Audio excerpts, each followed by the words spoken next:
আমার বন্ধুগণ, রাসূল পাক সাল্লাল্লাহু আলাইহি ওয়াসাল্লাম জিহাদের ময়দানে সাহাবায়ে কেরামদেরকে প্রস্তুত করছেন জিহাদের জন্য।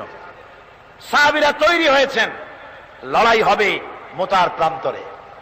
3000 সাহাবীকে রাসূল রিক্রুট করলেন।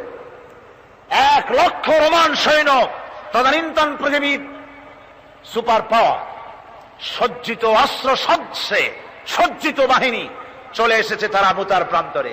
রাসূল 3000 তৈরি করলো, ওদিকে 1 লাখ আর এদিকে কয় হাজার। হুজুর নিজে এই জিহাদে যাননি। রাসূল পাক বললেন, এই জিহাদের ময়দানে সেনাপতির দায়িত্ব পালন করবে আমার পালক পুত্র যায়েদ। কোথায় তুমি? যায়েদ দাঁড়িয়ে গেলেন।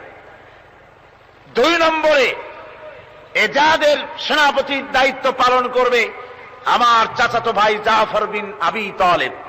কোথায়? দাঁড়িয়ে গেলেন তিনি। 3 নম্বরে দায়িত্ব পালন করবে আমার সাহাবী আব্দুল্লাহ বিন রাওয়াহা। কোথায় তুমি? তিনিও দাঁড়িয়ে গেলেন। রাসূল তাদেরকে বললেন যে তোমরা চলে যাও, তোমাদের ঘরে গিয়ে বিবি বাল বাচ্চা মা বাপের কাছ থেকে সালাম করে আসো। আমার বন্ধুগণ, জিহাদের ময়দানে সেনাপতি কয়জন লাগে? হুজুর বললেন কয়জনের কথা? 3 জনের কথা। তার মানে হলো কারো বুঝতে কোনো কষ্ট রইল না।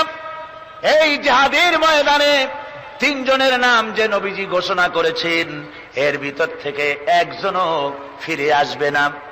বোঝা হয়ে গিয়েছে।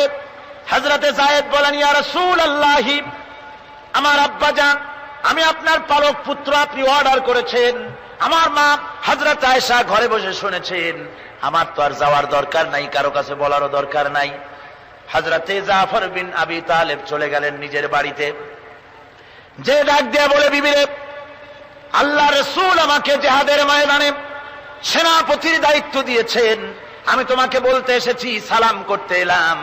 তোমার সঙ্গে একসঙ্গে দীর্ঘদিন আমি ছিলাম, কোন হক তোমার আদায় করতে হয়তো পারি নাই, হয়তো জুলুম করেছি, অথবা আমার দ্বারা তোমার অধিকার নষ্ট হয়েছে। কিছু যদি কোনো ভুল ত্রুটি হয়ে থাকে, আল্লাহর হস্তে আমারে মাফ করে দিও।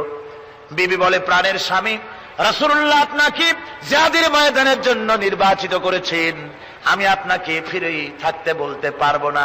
সুতরাং আমি আল্লাহর দরবারে দোয়া করি। স্ত্রী হাত তুলে বলেন, রব্বুল আলামিন, আমার প্রাণের স্বামী জাফরকে জিহাদের ময়দান থেকে গাজী বানায়া আমার ঘরের ভিতরে তুমি তাকে দয়া করে ফিরাইয়া দিও।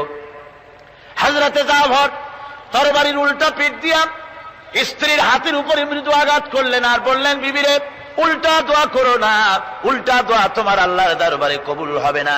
যেহেতু নবীজি আমার